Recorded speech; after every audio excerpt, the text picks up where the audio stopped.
qarangki, o'sha men aytganimdan beri haliyam o'g'ilda. Shuning uchun ham xavotirlangan bo'lsangiz kerakda o'zi. Qiz deyishib, o'g'il deyishib adashyaptimi deb. Sizda bolajoningizni jinsi o'zgarib qolgani yo'q. Nafasingiz qisyaptimi? Yonbosh bo'ling menga. Tipirchilab qolganingizdan sezildi o'zi. Avval ham tepaga qarab yotarmidingiz o'zi? Uncha yotolmayman. O'zi bolangiz katta-da, shuning uchun ham shunaqa bo'lyapti. Bu normal holat, qo'rqib ketmang yana.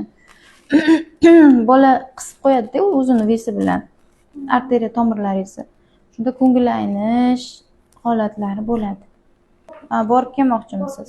Boravering bemalol. Faqat mashinada ketasizmi?